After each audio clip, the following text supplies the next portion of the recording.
Ladies and gentlemen, today I invite you to let go of the exhausting chase, not because you don't deserve what you desire, but because it has been yours all along, if only you dared to dwell in its reality. Desire is not a call to action, it is a call to assumption. This simple truth, though often overlooked, holds the key to the transformation of one's life.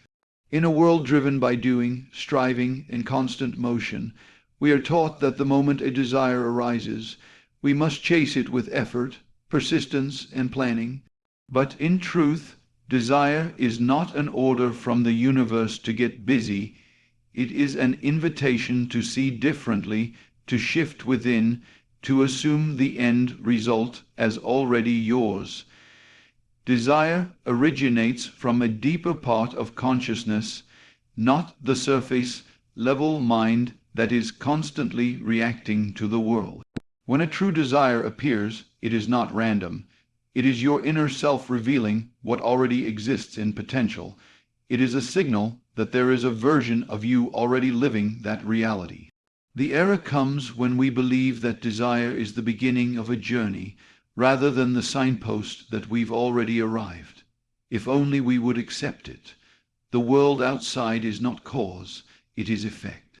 We mistakenly think that action changes reality. In part, yes, actions can lead to outcomes, but those actions are always born from assumptions. What you assume to be true about yourself becomes the soil from which all action and reaction grow. A person who assumes they are successful moves in the world differently than someone who is trying to become successful. One walks with certainty, the other with tension. The outer difference may appear subtle, but the inner vibration is night and day. To assume is to rest in the feeling that your desire is fulfilled. It is not to hope, or to beg, or to ask. It is to know, and in that knowing a shift occurs, not in the world first, but in you. You begin to dress, speak, walk, think, and feel in alignment with that fulfilled desire. This state is magnetic. The world, as a mirror, reflects it back in kind. But most people never enter that state because they are still chasing, still believing the desire means something is missing. Desire does not mean you are lacking. It means you are being shown something that is yours by right of consciousness. You do not need to do more. You need to be more inwardly. The only true action that desire calls for is internal, to accept the gift unseen, to inhabit the state of the wish fulfilled. Everything else unfolds as a natural consequence of that assumption. Assumption is not mere positive thinking or pretending. It is identification. It is choosing to dwell in a state until it becomes the only reality you recognize. From there, the world reorganizes itself. People show up. Opportunities align. The impossible becomes routine. But all of this happens after the assumption is made, not before. Until that point, every action is driven by lack. After assumption, action becomes inspired, effortless, and effective. Not because you are trying to get something, but because you already are someone. You become what you believe, not what you pursue. This distinction is subtle but life, faltering. In the modern world, so much emphasis is placed on pursuit, on chasing goals, setting targets, and constantly striving for achievement. The narrative we're fed is one of relentless movement. If you want it, go after it. But this approach misses the deeper mechanism at play in shaping our reality. It is not what you chase that determines your life's outcome, but what you accept as true about yourself. Belief is the root. Pursuit is only a branch. When someone believes themselves to be poor, unworthy, or lacking, no amount of chasing success can override that core self-concept. Their every action, even the most determined and disciplined, will carry the subtle energy of lack. They will move through the world trying to become something rather than being it already, and because the world is a reflection of inner assumptions, they will continue to experience situations that confirm their hidden belief, not their visible effort. Belief is not just an opinion held in the mind, it is a felt identity. It shapes perception, influences behavior, and filters how one interprets life. Two people can pursue the same goal, wealth, love, health, but one will succeed while the other struggles endlessly. The difference lies not in what they do, but in what they believe themselves to be. One may act from a place of certainty, knowing I am worthy, while the other operates under the hidden script of I am not enough. Life will mirror these states back with uncanny precision. People often confuse desire with belief. Wanting something does not mean you believe in it. You may desire abundance while holding the belief that money is hard to come by. You may want love while believing you're unlovable. In such cases, pursuit becomes a mask for doubt. You chase what you do not believe is already part of you, and as long as that's the case, the chase never ends. True transformation begins when belief shifts. Not when you gain more knowledge, try harder, or hustle more, but when you see yourself differently, when a person changes their inner concept from I am someone trying to become to I am already the embodiment of what I desire, their world adjusts accordingly. Life responds not to pleading or pursuit, but to conviction, that quiet, unshakable certainty that says, this is who I am now. Even the actions you take while rooted in belief carry more weight. They flow with ease, not strain. They are guided by intuition, not anxiety. The energy behind them is different, and because life is not responding to the mere motion of your hands, but to the state of your being, these actions are far more effective. You don't become successful because you ran faster. You became successful because you stopped doubting you were. Pursuit without belief is struggle. Belief without pursuit often needs no effort at all.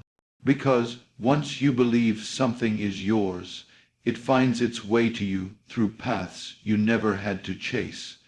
The outer world is a mirror of inner conviction. This idea, though simple on the surface, reveals the mechanism through which reality is shaped. We often look at the circumstances around us and believe they are random, dictated by luck, fate, or external forces beyond our control. But what we see, experience, and encounter is nothing more than a reflection of the convictions we hold within, often unconsciously. It is not that the world imposes itself on us, but rather that it conforms itself to the image we carry in our hearts and minds. Conviction is not mere thought. It is deeper than intellectual agreement. It is what you accept as true without question, even if you've never voiced it. It lives not in your spoken intentions, but in your reactions, your expectations, your sense of identity. If you truly believe that life is hard, that people can't be trusted, or that success is reserved for others, then your world will keep proving those ideas to be valid, not because they are objectively true, but because your inner world insists on them. Like a mirror that has no choice but to reflect what stands before it, the outer world bends itself to your internal state. This mirroring principle is not punishment or reward, it is law. The world is neutral until you give it meaning. Your dominant state of being impresses itself onto the canvas of life. If you walk through life with a deep conviction that you are unwanted or incapable, no matter how much you try to change your actions or your circumstances, the world will echo that back to you. You'll find yourself in situations that affirm those beliefs, unavailable relationships, missed opportunities, or self-sabotage at the doorstep of success. But when you shift that conviction, everything changes. Change does not begin with rearranging the outer world. It begins with rearranging what you accept as possible and true for you. If you start to cultivate the conviction that you are valuable, capable, loved, and secure, the mirror must respond. People treat you differently. Events unfold more smoothly. What once seemed impossible becomes natural, and it doesn't happen because the world suddenly became kinder or easier. It happens because your internal reality changed, and the outer world had no choice but to comply. This is why people who seem to believe in themselves experience a very different life than those who don't. Even if their skills or circumstances are the same, it's not luck, it's reflection. When your conviction shifts, the people you attract, the decisions you make, and the paths you notice all change with it. You may not even notice yourself doing things differently, but everything in your life begins to reorganize. What once seemed like coincidence now becomes obvious causation. The mirror never lies. It cannot show you anything other than what you bring to it. You do not fight with the reflection to change your image. You adjust yourself, and the reflection follows. The world works in exactly the same way. Chasing implies absence. Living it implies presence. These few words expose a fundamental truth about the way we relate to our desires and how we manifest them into form. When you chase something, you declare by your very pursuit that it is not here, not now, not yours. The energy of chasing always affirms the gap between you and the thing you want. No matter how fast you run or how hard you strive, the act itself is rooted in the idea that what you seek is missing. And the more intensely you chase, the more vividly you reinforce that absence in your consciousness. This is why so many people live in a constant state of striving but rarely arrive. They don't realize that they are energetically perpetuating a state of lack. Even their goals, dreams, and ambitions, though well-intentioned, are shaped by the assumption that something essential is out of reach. So they work, plan, hope, hustle, and pray. Yet the fulfillment keeps slipping just beyond the horizon. It's not because their desires are wrong or too big. It's because their state of being contradicts the very thing they're trying to create. Living it, on the other hand, means entering the state of the wish fulfilled. It means accepting the feeling of already having what you once sought. This is not delusion, it is alignment. It is stepping into a version of yourself who no longer needs to chase, because what was once future has become present. In this state, you think from the desire, not of it. You no longer look up at it from a distance. You speak as the one who knows it, who owns it, who walks with it. Presence is magnetic. When you embody the energy of already having, life begins to mirror that internal truth. Circumstances shift. People respond differently. Opportunities that seemed hidden reveal themselves. But it is not because you willed them into place. It is because you removed the contradiction between your desire and your state of being. You stopped broadcasting the signal of absence and began radiating the reality of presence. This shift doesn't require physical action. It requires inner movement. It means feeling now what you would feel if the thing were already yours. If it's peace, feel peace. If it's confidence, wear it inwardly. If it's love, let yourself be soaked in the knowing that you are already loved. In doing so, you move from longing to receiving, from separation to union. The world responds not to your need, but to your embodiment. It answers the state you dwell in, and when you live as if it's already yours, you create the conditions for it to arrive naturally, almost effortlessly. What you were chasing begins to approach you, not because you forced it, but because you became the version of yourself who no longer needs to chase. The irony is that when you stop needing it, it starts needing you. Because now you are living it, and presence always calls forth its reflection. Feel the wish fulfilled. This is the magnetic state. It is not the striving, the planning, or even the hard work that draws your desires to you. It is the asterisk feeling asterisk that they are already yours. This inner sensation, this subtle but powerful shift in consciousness, is the true magnetism behind all manifestation. When you feel the wish fulfilled, you no longer operate from a sense of lack or separation. You have stepped into the state of already having, already being, already living what you once only longed for, and it is this inner reality that begins to mold and shape the outer world to match. Most people wait for external evidence before giving themselves permission to feel successful, loved, secure, or abundant. But by doing so, they tie their emotional state to circumstances, which keeps them locked in the same loop. The magnetic state does the opposite. It says, feel it now not because it's in front of you, but because it is asterisk true within you. Asterisk, that inner feeling then becomes the seed from which the external evidence grows. This feeling is not a mere daydream or surface-level visualization. It is a full-bodied inner knowing. It's when you close your eyes and allow yourself to fully enter the scene of your fulfilled desire, not as a spectator, but as the main character. You walk through it, breathe in it, speak from it. You do not hope for it or wish for it. You asterisk no asterisk it.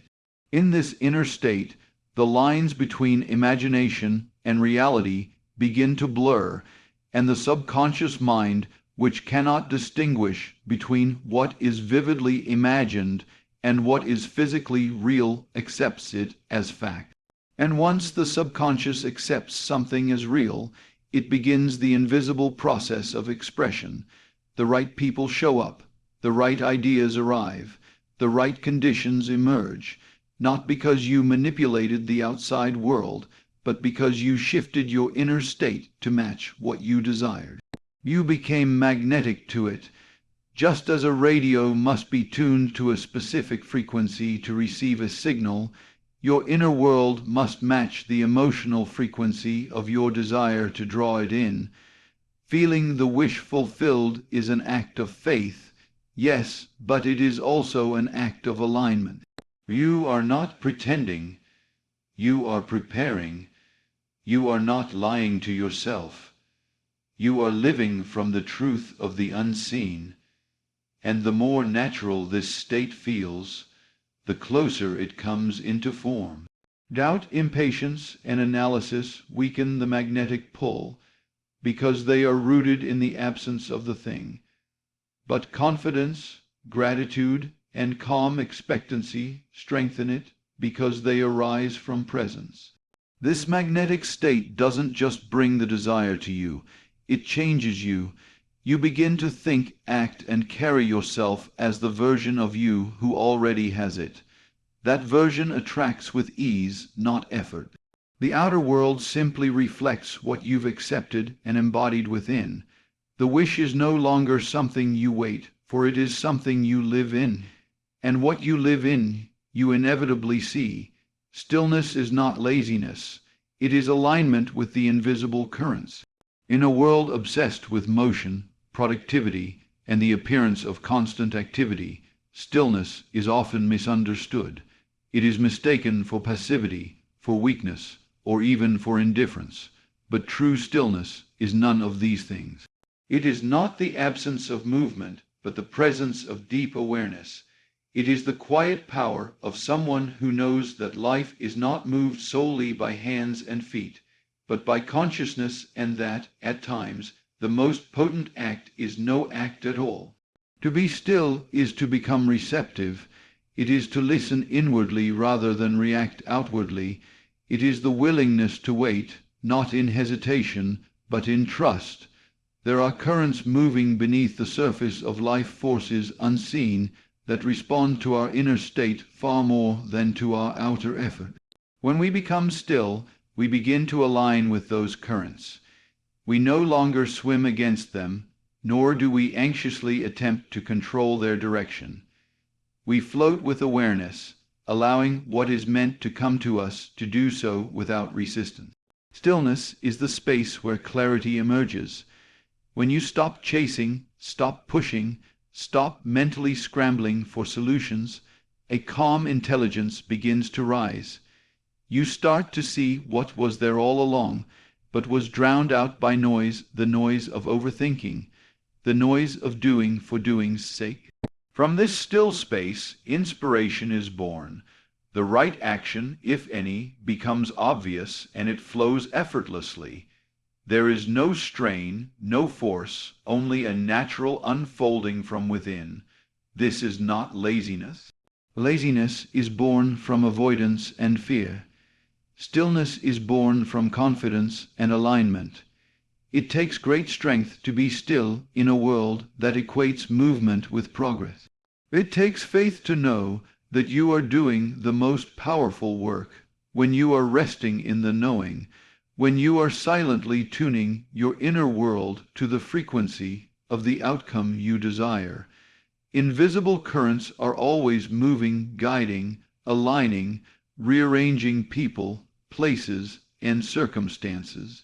When you are still, you allow yourself to sync with them rather than disrupt them. Just as a seasoned sailor does not fight the wind, but adjusts the sails to catch it, the wise individual doesn't fight life's rhythms, but finds the posture that allows those rhythms to carry them. Stillness is also a declaration. It says, I know it's already done. It says, I do not need to force what is mine. From this place, your presence becomes magnetic, your decisions become clear, and your actions, when they arise, are purposeful and powerful. There is no waste, no frantic energy, just calm certainty. To the outer world, it may appear as though nothing is happening, but internally, the most profound shifts are taking place. The soil of your mind is being prepared. The seed of your assumption is being nurtured. And soon, inevitably, the fruit of your stillness will emerge, not because you rushed to meet it, but because you became the space where it could appear. Everything responds to yourself, concept, not your effort. This truth dissolves the illusion that hard work alone creates results, that pushing and striving are the engines of transformation. While effort may seem to bring temporary success, it is the identity behind the action that determines the quality and permanence of what is created. Yourself, concept, what you truly believe and accept about yourself, acts as the silent architect of your reality. It defines what you allow, what you expect, and what you unconsciously create. If you see yourself as unworthy, no amount of effort will convince the world otherwise, because you will continually find yourself in situations that mirror that belief. You may chase love, but always encounter rejection. You may work tirelessly in your career, but never feel recognized. These aren't accidents or the result of random fate. They are reflections of your inner state, of the assumptions you carry about who you are and what life is willing to give you. Your self-concept is like a signal broadcast into the field of possibility, and the world, like a mirror, reflects it back. The mistake most people make is trying to change the mirror instead of the image that stands before it.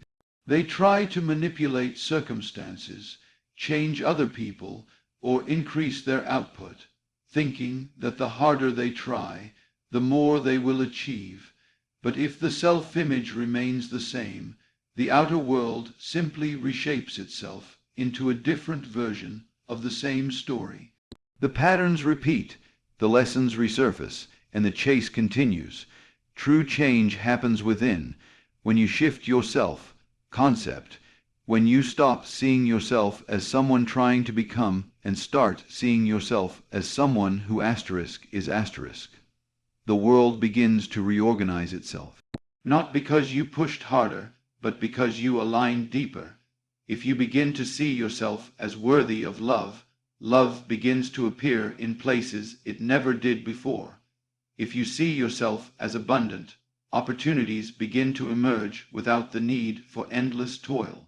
The external shifts because the internal has changed. Effort without alignment is resistance. But when effort arises from a clear, empowered concept, it becomes effortless. You no longer act to prove something or to fix something broken. You act because it is natural for the version of you that you have assumed. It is not hard work that changes the world around you. It is embodiment. You become, and the world follows. People who achieve what they desire with grace and ease are not necessarily the most talented or hardworking. They are the most aligned. They live from an inner image that says, "This is who I am," and the world reflects that back without hesitation. They don't need to fight for what is already theirs by identity. When you change your concept, the need to struggle disappears, not because life becomes perfect, but because you are no longer resisting it. You are allowing it to match you, and it always will. Creation is finished. It's your perception that must catch up. This statement reorients the way we understand desire, manifestation, and the unfolding of events. It suggests that nothing truly needs to be built, fought for, or even earned. Every outcome, possibility, and version of your life already exists in the field of infinite potential. You do not create your desires from scratch. You select them by aligning your consciousness with them. The work, then, is not in bringing them into being, but in adjusting your awareness so you can perceive and experience them. This idea removes the burden of striving. It places the responsibility not on effort, but on recognition. Just as a radio doesn't create the music it plays, it simply tunes into the frequency where the music already exists. So too must you tune your perception to the version of reality where your desire is already real.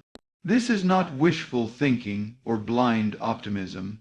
It is a deliberate inner adjustment, changing the way you see yourself, feel about yourself, and accept what is possible for you. The world outside does not need to change first. Your inner world must change first. Everything you experience is filtered through your state of consciousness.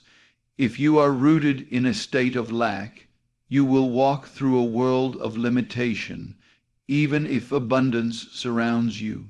If you dwell in the assumption that you are unloved or unseen, you will overlook or repel love in every form because you are not attuned to recognize it. You are not waiting on the world. Your perception is simply not yet synchronized with the reality you desire.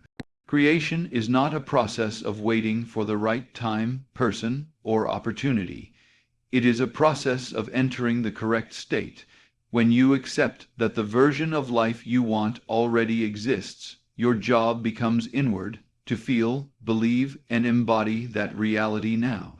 When you do, the external world begins to reflect it in ways both subtle and dramatic. People show up, ideas form, circumstances shift, but none of this is cause. It is effect. The true cause was your perception catching up to what was already true in the unseen. This is why imagination is such a powerful tool. It allows you to visit a reality before your senses can verify it. It gives you access to what's finished, even when the outer world seems unchanged. When you persist in imagining, not as a wish, but as a knowing, you bridge the gap between the invisible and the visible. You're not creating something new. You're accepting something eternal. The moment you fully believe it is real for you, your perception starts to adjust. You begin to notice signs, take inspired actions, and walk in a way that matches your imagined state. Creation doesn't need your help. It needs your recognition. You are not the architect. You are the witness. And the more you align your inner vision with what is already finished, the more effortlessly life conforms to that vision. What you seek is not in the future. It is here, now, waiting for you to see it. In the end, the journey is not about striving, chasing, or proving. It is about remembering. Remembering that all you desire already exists in potential, that creation is finished, and that your only task is to assume the state of the one who already is. The world responds not to what you want, but to what you are, what you believe yourself to be. When you stop reaching outward and begin living inwardly in the feeling of the wish fulfilled, the mirror of life shifts. The invisible currents begin to move in your favor. You no longer chase, you attract.